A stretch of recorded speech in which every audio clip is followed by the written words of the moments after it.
Assalamualaikum warahmatullahi wabarakatuh. Puji serta syukur kehadirat Allah Subhanahu wa Ta'ala, karena berkat rahmat, hidayah, serta inayahnya, kita masih diberikan kesempatan lahir juga batin untuk mengikuti presentasi hari ini. Saya ucapkan terima kasih juga kepada Bapak Arifah Rijal Rashid, selaku dosen pengampu mata kuliah Pendidikan Agama Islam, dan juga kepada teman-teman yang telah berkenan hadir mengikuti presentasi hari ini. Sebelumnya, perkenalkan saya Emira Putri Ramdhani dari kelompok 10 ditemani oleh satu orang rekan teman yaitu Nabila Ayu Trisani akan mempresentasikan mengenai aliran dan mazhab dalam Islam. Untuk mengefektifkan waktu, kita langsung saja ke dalam pemaparan materi yang akan disampaikan oleh rekan saya Nabila. Kepadanya saya persilahkan.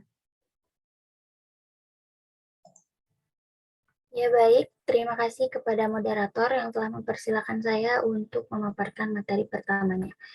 Yang saya akan bahas yaitu mengenai aliran pemikiran dalam Islam. Nah, aliran-aliran dalam Islam secara garis besar adalah tasawuf, politik, hukum, filsafat, dan teologi. Namun yang harus digarisbawahi adalah sumber mereka yaitu Al-Quran dan As-Sunnah. Next slide. Aliran pemikiran dalam Islam secara garis besar terdiri dari 6, yaitu aliran Jabariyah, aliran Qadariyah, aliran Mu'tazilah, aliran Khawarij, aliran Asy'ariyah, dan aliran Murji'ah. Yang pertama, saya akan membahas mengenai aliran Jabariyah. Jabariyah secara garis besar atau berasal dari kata jabaro, yang artinya memaksa atau mengharuskan. Kemudian kata tersebut ditarik menjadi Jabariyah yang memiliki arti suatu aliran. Dalam aliran atau pemikiran ini berarti menghilangkan perbuatan manusia dalam arti yang sesungguhnya dan menyadarkannya kepada Allah. Manusia tidak mempunyai kebebasan dalam berbuat sesuatu karena tidak memiliki kemampuan. Adapun tokoh-tokoh aliran Jabariyah yaitu Al-Ja'ad bin Dirham, Jahim bin Sofwan, Adiror, dan Husain bin Muhammad al-Najjar. Adapun doktrin-doktrin dari aliran ini yaitu 1. Manusia mengerjakan perbuatan dalam keadaan terpaksa. 2. Kalam Tuhan adalah makhluk. Ketiga, Tuhan tidak dapat dilihat di akhirat. Keempat, surga dan neraka tidak kekal. Lalu yang selanjutnya mengenai aliran Qadariyah. Next slide. Nah, Qadariyah berasal dari kata Qadara, yang artinya memutuskan. Aliran ini merupakan aliran yang memberikan penekanan terhadap kebebasan dan kekuatan manusia dalam menghasilkan perbuatannya. Nah, aliran ini juga meyakini bahwa setiap orang adalah pencipta atas segala perbuatannya. Adapun tokoh-tokoh dalam aliran ini diantaranya Ma'bad al-Jauhani dan Gailan al-Dimaski. Nah, doktrin-doktrin dalam aliran Qadariyah yang pertama, manusia memiliki kebebasan untuk menentukan tindakannya sendiri. Yang kedua, dalam memahami takdir, aliran Qadariyah terlalu liberal. Yang ketiga, aliran Qadariyah mengukur keadaan Allah dengan barometer keadilan manusia. Dan yang keempat, paham ini tidak percaya jika ada takdir dari Allah. Lalu yang ketiga, mengenai aliran Mu'tazilah. Nah, kata Mu'tazilah sendiri berasal dari kata i'tazala, yang berarti menjauhkan atau memisahkan diri dari sesuatu. Pemikiran pertama pada aliran ini adalah tentang orang yang berdosa besar, bukanlah mukmin dan juga bukanlah orang kafir. Adapun tokoh dalam aliran ini yaitu Wasil bin Atta, Abu Huzail al-Alaf, An-Nazam, dan Al-Jubai. Nah, doktrin-doktrin pada aliran Mu'tazilah ini adalah yang pertama, orang Islam yang memiliki dosa besar berada pada posisi tengah. Mereka tidak termasuk mukmin dan juga tidak termasuk kafir. Yang kedua, setiap makhluk akan mendapatkan azab atas dosa-dosanya dan berhak pula menerima balasan atas kebaikannya. Yang ketiga, meniadakan sifat-sifat Allah karena tauhid adalah meniadakan sifat-sifat Allah. Bila Allah mempunyai sifat, maka Allah tidak esa lagi. Lalu yang keempat adalah Khawarij. Aliran Khawarij ini berasal dari kata kharaja yang berarti keluar. Tokoh-tokoh dalam aliran Khawarij yaitu Urwah bin Hudair, Mustarid bin Sa'ad, Hausarah al-Asadi, Quraib bin Maru'ah, Nafil bin Al-Azraq, dan Abdullah bin Bashir. Doktrin-doktrin dalam aliran ini adalah: satu, khalifah harus dipilih bebas oleh seluruh umat Islam. Kedua, khalifah tidak harus berasal dari keturunan Arab. Tiga, dapat dipilih secara permanen selama yang bersangkutan bersikap adil dan menjalankan syariat Islam. Yang keempat, khalifah sebelum Ali adalah sah, tetapi setelah tahun ke-7 Utsman dianggap menyeleweng. Yang kelima, Muawiyah dan Am bin As dianggap telah menjadi kafir. Yang keenam, pasukan perang Jamal yang melawan Ali adalah kafir. Yang ketujuh, setiap muslim harus berhijrah dan bergabung dengan golongan mereka. Yang kedelapan, Al-Quran adalah makhluk. Dan yang terakhir, yang kesembilan adalah manusia bebas memutuskan perbuatannya bukan dari Tuhan. Lalu yang kelima adalah aliran dari Murji'ah. Murji'ah sendiri berasal dari kata irja, yang artinya penundaan atau penangguhan. Dalam aliran ini bisa diartikan sebagai orang-orang yang diam atau menangguhkan persoalan terhadap pelaku dosa besar. Nah, mereka meyakini bahwa orang yang melakukan dosa besar ini merupakan pelanggaran terhadap keimanan, dan hukuman terhadap pelanggaran tersebut akan ada hukumannya nanti di akhirat. Doktrin-doktrin dalam aliran Murji'ah ini, yang pertama, orang Islam yang percaya pada Tuhan dan kemudian menyatakan kekufuran secara lisan tidak menjadi kafir karena kufur dan iman letaknya di hati. Yang kedua, menurut Murji'ah ekstrim ini, iman merupakan mengetahui Tuhan dan kufur adalah tidak tahu pada Tuhan. Lalu yang terakhir adalah aliran dari Asy'ariyah. Aliran ini juga disebut dengan aliran Ahli Sunnah wal Jamaah, yang secara populer disebut dengan Sunni. Aliran ini tuh mengambil dasar dari Kullabiyah, yaitu pemikiran dalam meyakini sifat-sifat Allah. Kemudian mengedepankan akal di atas tekstual dalam memahami Al-Quran dan hadis. Adapun doktrinnya yaitu: satu, wajib meyakini Tuhan dan sifat-sifatnya. Dua, manusia mempunyai kebebasan dalam berkehendak. Tiga, akal dan wahyu, dan kriteria baik dan buruknya. Baik, yang selanjutnya saya kembalikan ke moderator. Baik, terima kasih Nabila telah mempresentasikan materi pertama.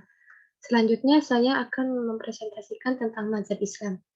Mazhab adalah jalan pikiran atau metode yang ditempuh oleh seseorang mujtahid dalam menetapkan hukum suatu peristiwa berdasarkan kepada Al-Quran dan hadis. Mazhab sendiri dibagi menjadi 4, yaitu Hanafi, Maliki, Syafi'i, dan juga Hanbali. Pertama, mazhab Hanafi, yang menjadi salah satu mazhab tertua dalam masyarakat Muslim. Pertama kali dirintis oleh Imam Abu Hanifah pada tahun 1150 Hijriah. Saat ini, mazhab Hanafi menjadi mazhab yang dominan di beberapa negeri. Mayoritas Muslim yaitu Yordania, Lebanon, Uni Emirat Arab, Bangladesh, Mesir, India, dan juga Irak. Salah satu praktik ibadah pada negara yang menganut mazhab Hanafi adalah azan, yang digunakan di sebagian masjid di India dan juga Pakistan, yang mana pada bacaan takbirnya dilafadzkan 2 kali azan, yang didasarkan kepada pendapat Abu Yusuf dan juga Muhammad bin Al-Hasan Al-Saibani. Lalu dalam cara berwudu, yaitu dengan cara duduk di tempat yang tinggi seperti bangku, seperti yang ada di sebagian masjid di Turki yang banyak ditemukan penganut mazhab Hanafi, yaitu dengan menyediakan bangku duduk di depan keran-keran wudu. Ini dia contoh masjid yang ada di Turki yang menggunakan bangku sebagai media untuk berwudu. Kedua, mazhab Maliki, yang merupakan mazhab yang masih bertahan hingga sekarang, dirintis oleh Imam Malik bin Anas pada tahun 179 Hijriah. Saat ini, mazhab Maliki mendominasi praktik keagamaan di Afrika Utara dan juga Maroko. Mazhab ini memiliki sumber hukum yaitu Al-Quran, Sunnah Rasulullah, amalan sahabat, dan juga tradisi masyarakat. Adapun praktik keagamaan pada mazhab ini adalah penggunaan batu sebagai media bersuci dan azan 3 kali sebelum sholat.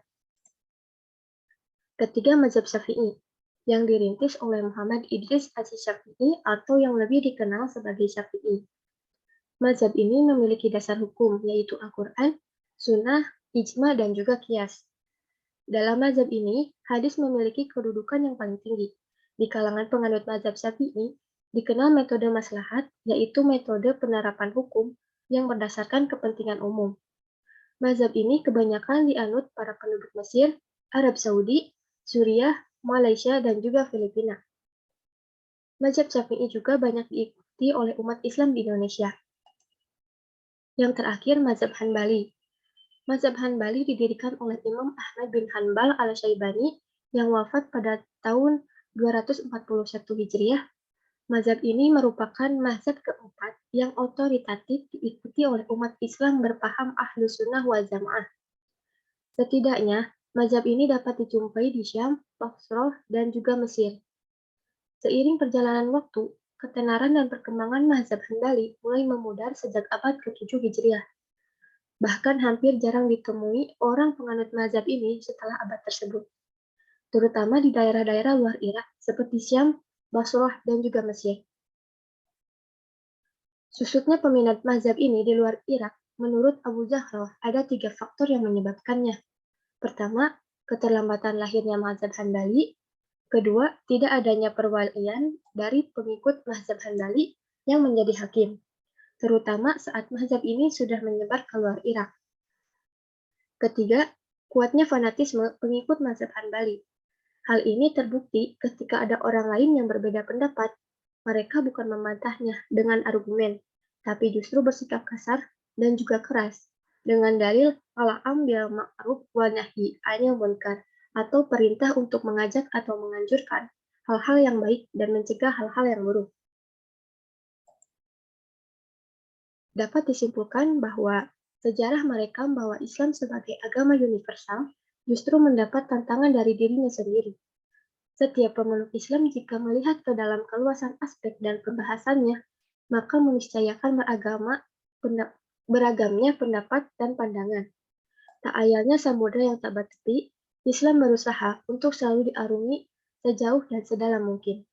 Maka dari itu, kita melihat banyaknya kaum muslimin, baik per orang ataupun per kelompok, yang senantiasa berusaha sekuat mungkin untuk menemukan hakikat ajarannya yang universal. Tak heran jika terjadi gesekan pandangan dan perbedaan pendapat yang mengemuka. Perbedaan yang terjadi pada ranah teologi, politik, tasawuf, dan juga hukum hingga bangunan filsafat dan yang lainnya memberi warna dan corak tersendiri bagi dinamika peradaban Islam. Dari pemaparan materi yang telah kami sampaikan, dapat kita bayangkan betapa kayanya peradaban yang dibangun oleh Islam, dan semua hal itu adalah buah hasil dari pergesekan, perbedaan, dan juga dialektika yang terjadi di sepanjang sejarah Islam. Mungkin itu saja yang bisa kami sampaikan. Kami memohon maaf apabila masih banyak kekurangan atas apa yang kami sampaikan. Terima kasih. Wassalamualaikum warahmatullahi wabarakatuh.